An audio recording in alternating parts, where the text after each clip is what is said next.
5월 첫째 주 기사 이야기를 조금 제가 그동안 쭉 보면서 한 3, 4일 정도 들어왔던 정보, 그 정보를 가지고 여러분들한테 제 의견을 드리는 그런 식의 시간을 가지려고 하는데요.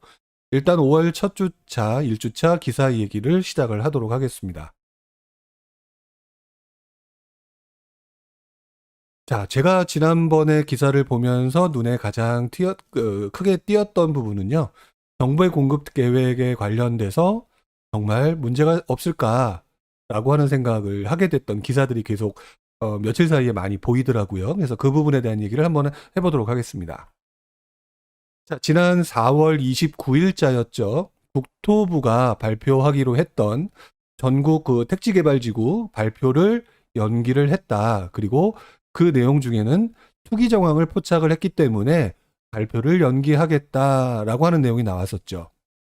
자, 이 내용을 보시면서 어떤 생각을 하셨는지는 모르겠지만 항상 정부가 택지개발지구를 발표하는 데 있어서 물론 이번에 나왔던 내용 자체는 투기 정황을 포착했기 때문이다라고 말씀을 그쪽에선 했지만 분명한 거는 그만큼 택지 개발을 한다는 것이 그렇게 쉽지 않다는 사실을 먼저 여러분들이 기억을 하셔야 된다는 생각을 해보게 됩니다. 바로 그 내용이 나오자마자 그 다음날 나왔던 기사였는데요. 보시는 것처럼 이런 말이 나오죠. 제목을 보시게 되면 83만 호를 공급한다고 하더니 이제 겨우 17만 호다. 그러면 다시 패닉바잉이 고개 들지 않겠는가라고 하는 굉장히 자극적인 기사가 신문 기사에 나왔었죠. 실제로 이사 공급 대책에서 제시한 그 대책이 약 한 83만 호, 84만 호 정도 되는 공급 대책이었었는데 문제는 그 공급 대책이 지금 나오는 것처럼 투기 정황 때문에 이렇다라고 하는 게 사실상 맞는 얘기일 수도 있어요. 중요한 거는 지금 그 이후에 2월 달부터 지금 5월이니까 한 3개월 동안 정부가 확실하게 확보했다고 말했던 물량은 17만 호 정도밖에 되지 않는다고 하고요. 우리가 여러분들이 알고 계신 것 중에 이런 부분을 좀 기억을 하셔야 됩니다. 일반적으로 정부가 시장에 매년 공급해야 될 호수, 가구 분야라든지 기타 여러 가지 이유로 인해서 매년 공급을 해야 될 호수는 약 30만 호에서 35만 호 정도가 되어야 되는데 그래서 그 부분들에 대해서 문제가 되지 않도록 80몇만 호를 공급하겠다라고 했는데 결국 지금도 그렇게 쉽게 공급을 하기가 어렵다라고 하는 부분이겠지. 지겠죠. 자, 거기다가 또 5월 1일자에 이런 기사도 나왔습니다.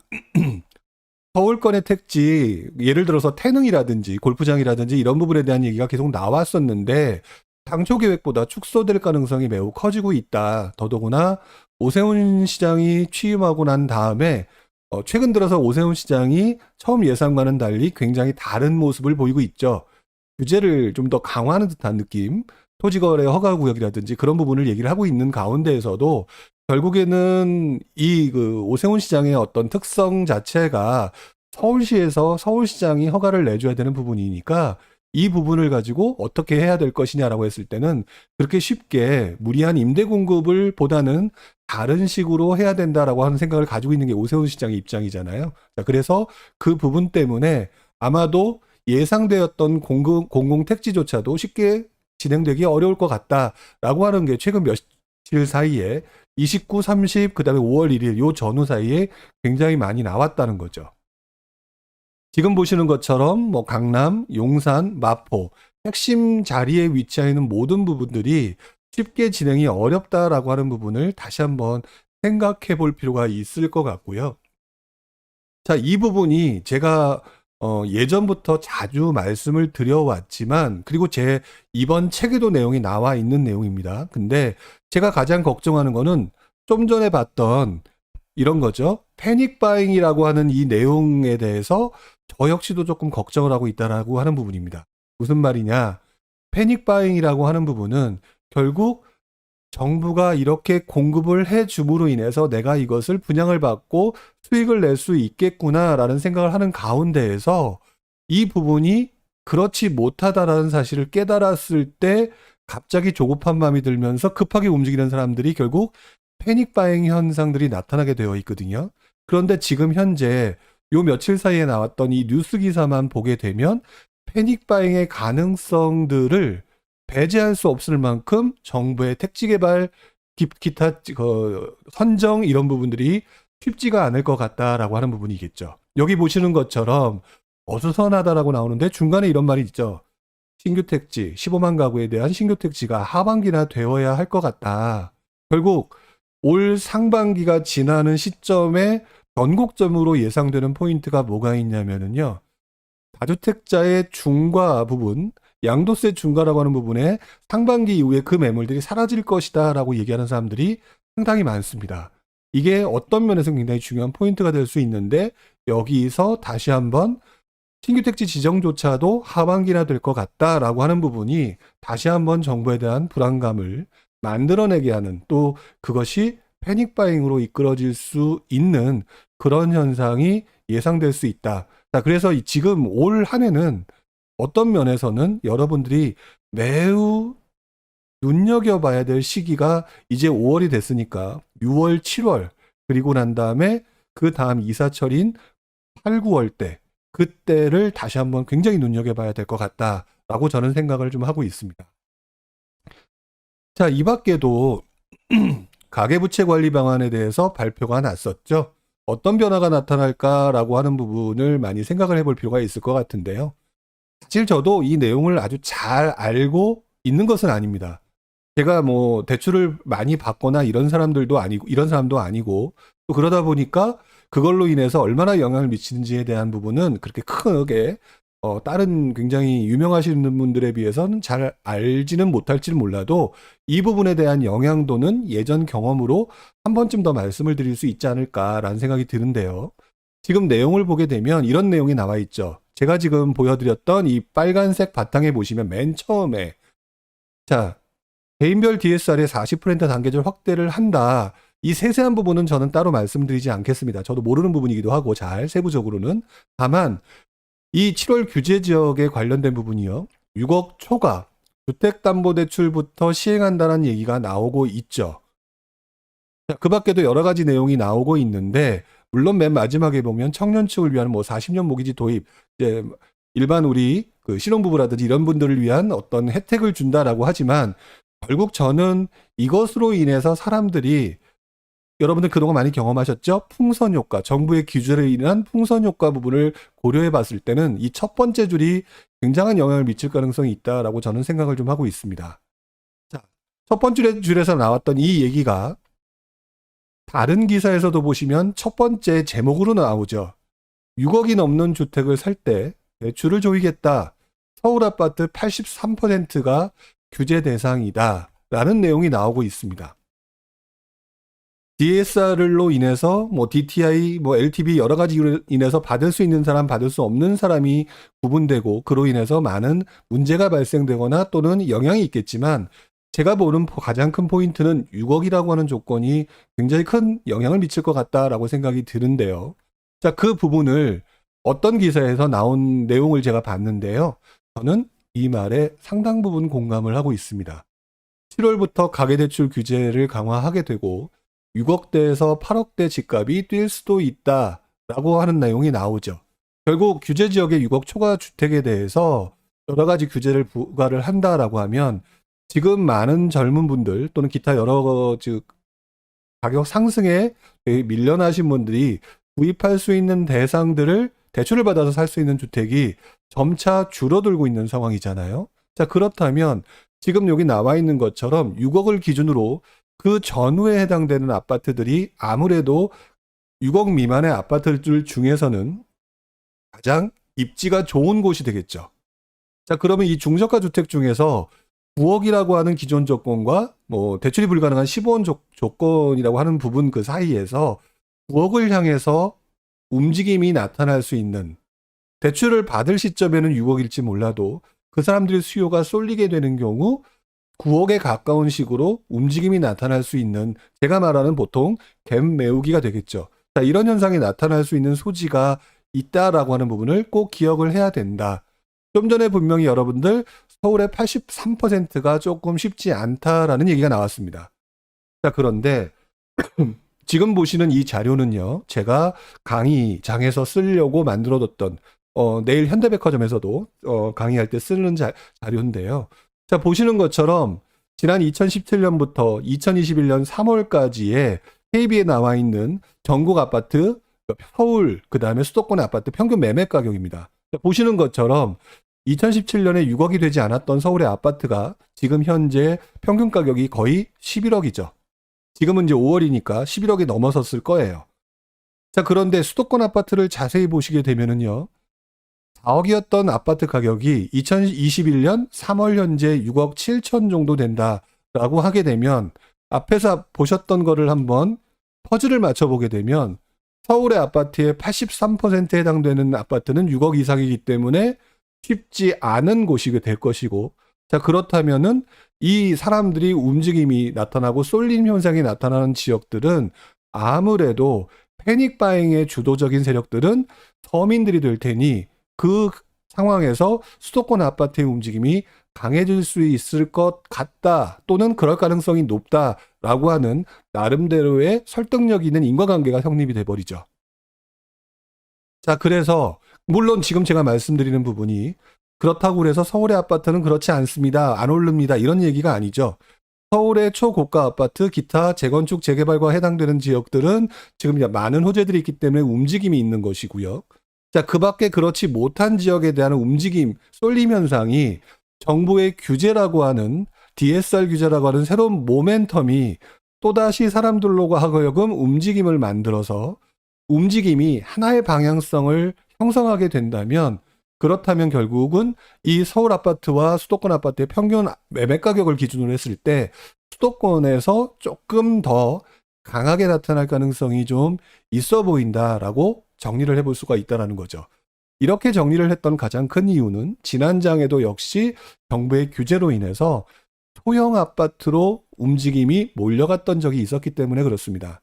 당시에는 중대형 아파트가 많이 올랐고, 그러다 보니까 그 다음에 서민들이 움직일 수 있는 아파트들은 6억 미만의 아파트가 아닌, 요즘 같은 기준으로 말하는 그게 아닌 소형 아파트로 이동하는 패턴을 보였거든요. 자, 이런 생각을 해보게 되면 역시 비슷한 형태로 어떤 움직임이 나타날 가능성이 있지 않을까, 자, 이런 생각을 좀 해보게 됩니다. 자, 거기에다가 무주택자 LTV DTI를 10%씩 늘린다, 뭐 집값 기준 상향도 검토하겠다, 다 좋은데 결국 지금 이렇게 패닉 바잉이라든지 기타 움직이려고 하는 분들의 지금 속성 자체가 서민들이거나 실수요자들, 자금이 부족한 사람들한테 비율을 허용해준다, 더 올려준다, 결국 그렇다면은 지금 말씀드렸던 6억 전후의 아파트를 구입하시려고 하는 분들의 자금 동원력이 늘어나게 되는 형식이 돼버리겠죠. 자, 그랬을 때 어떤 현상이 나타날지 이 부분에 대해서 여러분들 한번 생각해 볼 필요가 있다. 자, 여기에서 여러분들은 본인의 처해진 상황에 따라서 내가 다주택자이다, 또는 무주택자이다, 또는 1주택자이다, 이 부분에 따라서 여러분들이 스스로 잘 판단하셔서 움직이는 게 가장 좋지 않을까라는 생각을 좀 해보게 됩니다. 자, 지금도 신문 기사에서는 서울 수도권의 상승이 주춤하다라는 기사가 상당히 좀 많이 나오고 있어요. 아주 많이 나오는 건 아닌데, 한동안 나왔던 것처럼 그런 상황은 아닌데 요즘에도 이런 기사가 조금 보이더라고요. 자, 그래서 그 기사 부분에 대한 거를 한번 좀 훑어봤습니다. 자, 보시는 것처럼 서울과 수도권의 집값 2달 연속 상승폭 둔화, 보유세 부담 등 영향이 있었다라고 하는 내용이 되겠죠. 자, 그런데 통계를 가지고 설명하는 기사는요, 철저하게 어떻게 보셔야 되냐면 그 통계 구간이 정확히 어느 시점을 가리키고 있느냐라고 하는 부분을 보셔야 됩니다. 자, 여기서 보시게 되면 서울 수도권의 집값이 2달 연속 상승폭이 둔화되었다라고 하는 내용이 나오죠.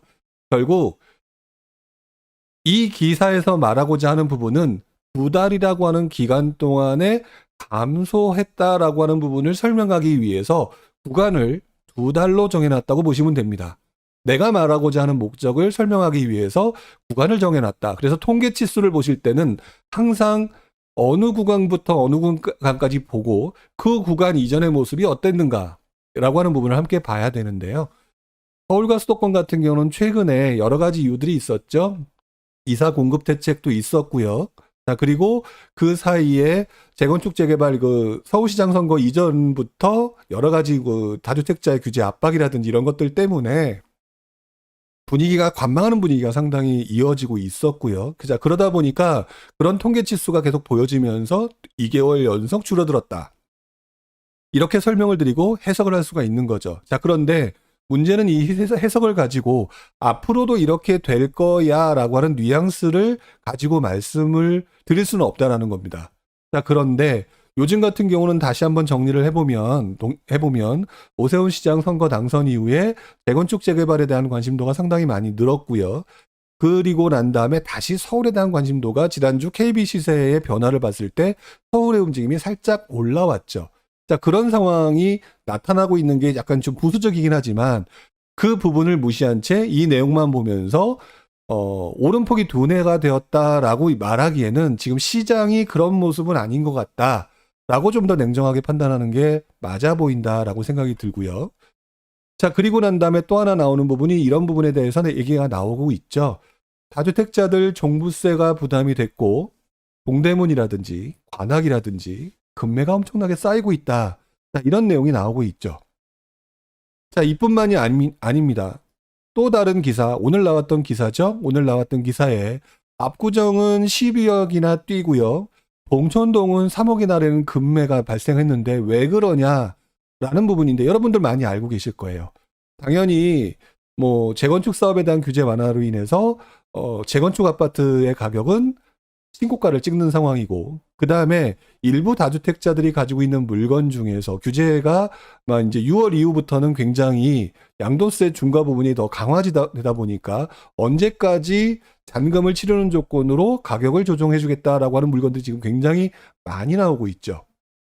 자, 이런 물건들이 나오고 있는 상황이기 때문에 사실상 지금 이 상황은 양극화 상황이라기보다는 어떤 특정 규제와 기타 여러 가지 문제로 인해서 발생된 문제일 뿐이지 이것 자체가 시장에 굉장히 혼란스럽다거나 이상 있는 조건으로 보실 필요는 없는 것 같아요. 오히려 이런 현상이 나타나는 근원을 생각했을 때는 결국 다주택자 중과라고 하는 부분을 생각해 본다면 이 부분이 실제로 실행이 되게 되는 그 시점 이후에는 물건이 사라지고 날 수밖에 없고 그 부분으로 해서 어떤 현상이 나타나겠느냐라고 하는 부분을 생각해 봐야 된다는 거죠.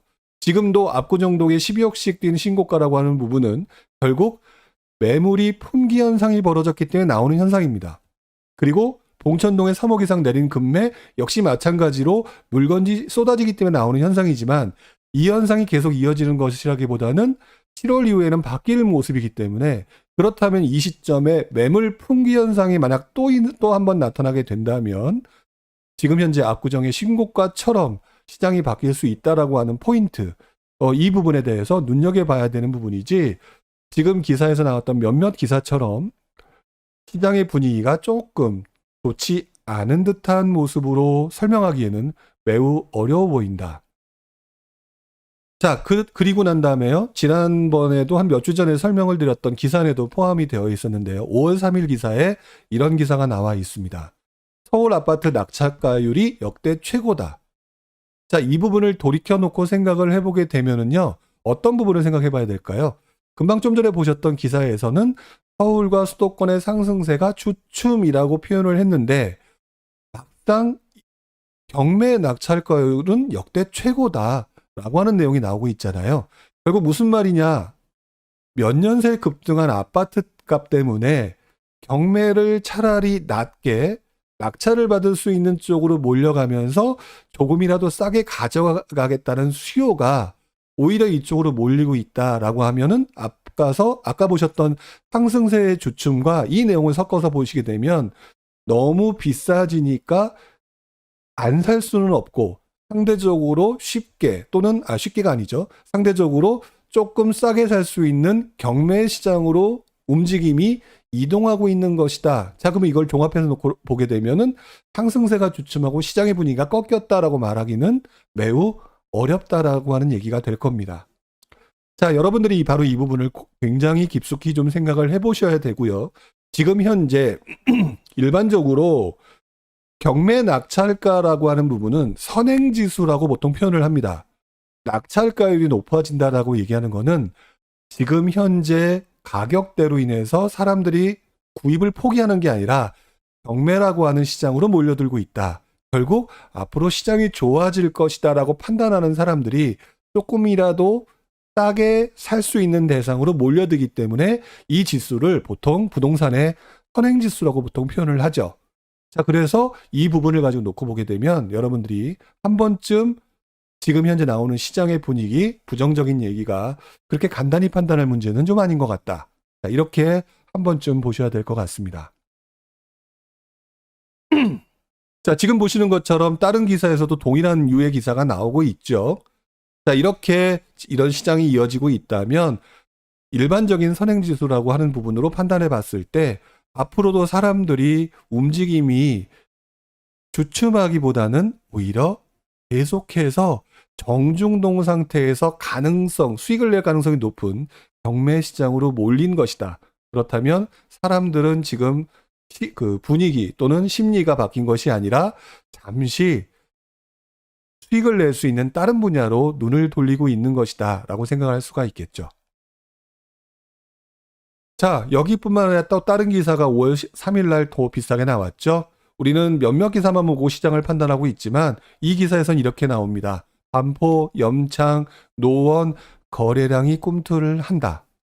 자, 보통 거래량, 아파트의 신고가뿐만 아니라 거래량이 늘어난다는 얘기는 살려고 하는 사람들의 움직임이 강하다 또는 살려고 하는 사람들이 늘어나고 있다라고 하는 지표를 보여주고 있는 것이기 때문에 좀 전에 보여드렸던 이 몇몇 기사들을 종합해놓고 봤을 때는 지금 서울의 시장의 분위기, 상승세가 주춤? 절대 아닌 것 같다라고 저는 생각을 하고 있습니다. 물론 요 며칠 사이에 이런 내용들이 나오더라고요. 집을 사야 되나? 전문가들은 경기 외곽 하락 가능성이 크다. 그러면서 한 목소리를 냈다라고 하지만 내용을 보게 되면은 뭐 더 오른다 또는 조정이 온다가 3대3 팽팽하게 가고 있죠. 저도 미래를 정확히 예측할 수 있는 부분은 아무래도 부족하겠지만 지금 여기서 내용을 뭐 다 설명을 드릴 수는 없겠지만 개인적인 의견으로 말씀을 드린다라고 한다면 지금 현재 바탕에 깔려있는 그 심리적인 기저에 깔려있는 모습으로 봤을 때는 제가 봤을 때는 당분간 경기 외곽의 하락 가능성이 큰 게 아니라 경기 외곽까지 상승의 가능성이 아직은 훨씬 더 높다. 그리고 지금 전문가들이 얘기하는 경기 외곽의 하락 가능성은 장기적인 부분이기 때문에 투자를 하려고 하시는 여러분들은 장기와 단기 부분을 분명히 구분하시고 판단하셔서 들어가셔야 된다. 정말 장기 부분을 얘기를 하게 되면 요 내용에도 나와 있습니다. 뭐 인천 같은 경우는 입주 물량이 많이 나온다라고 하는데 제 경험상 한번 상승한 아파트 가격은 하락한다고 하더라도 전세 가격에 받쳐주면서 올라간 폭보다 하락의 폭이 상대적으로 떨어지는 경우가 상당히 많은 경우가 많죠. 그래서 저는 오히려 이 부분을 가지고 이렇게 받아들이기보다는 장기와 단기를 구분하셔서 판단하시는 게 맞다. 그리고 아직까지는 상승의 가능성이 조금 더 높아 보인다라는 게 제 개인적인 생각입니다. 자, 이 부분에 대해서 여러분들도 한 번쯤 곰곰이 스스로 생각해 보시면서 나름대로 인과관계라든지 기타 논리적인 고민을 한번 해보셨으면 좋겠다라는 생각을 해보게 되네요. 자, 여기서 말하는 장기 부분은요, 기본적으로 여러분들이 매각을 할 수 있는 수준을 생각을 해야 되겠죠. 매각을 했을 때 당연히 내가 매각할 때 떨어지면 안 되는 거잖아요. 그래서 보통 여기서 말하는 장기는 제가 말씀드린 장기는 한 2년에서 3년, 최소 2년 정도까지는 봐야 되는데 현재로서는 뭐 단기적으로는 상승 가능성이 조금 더 높다라고 저는 생각이 듭니다. 자, 그 밖에도 지금 임대사업자 소급 입법에 대한 얘기를 제가 볼 때는 지금 간보고 있다라고 생각을 하고 있습니다. 자, 지금 보시는 것처럼 4월 27일자 기사에 보게 되면 임대사업자에 대한 얘기가 계속 나오면서 소급 입법 논란을 계속 얘기하고 있는데요. 결국 지금 이 내용을 신중론을 펴고 있다라고 하지만 다음 기사에서 보게 되면은 지금 계속해서 말을 하고 있죠. 간보기를 하면서 보통 많은 그동안의 패턴을 보게 되면 간보기를 던져서 일단 분위기를 휙 던져서 이 아젠다를 던져서 분위기를 보고 하겠다 말겠다를 판단하는데 지금 상황이 딱 지금 간보기 상황이다라고 저는 생각이 들어요. 자, 지금 임대사업자에 대한 불만 되게 많고요. 자, 그런 상황에서 쭉 집값을 올렸다라고 하는 그 다주택자가 그렇지 않다라는 분위기까지 있다 보니까 결국 이 부분을 집값 상승으로 인해서 세금 부담이 커진 뭐 1주택자와 형평성이다라고 그래서 또다시 편가르기 또는 갈라치기라고 하는 부분을 하고 있는 부분이겠죠. 제가 걱정되는 부분은 갈라치기를 하고 말고의 문제가 아니라 저는 지금 여기 나오는 것처럼 이 부분이 또다시 조세 전가가 나올 가능성이 높다.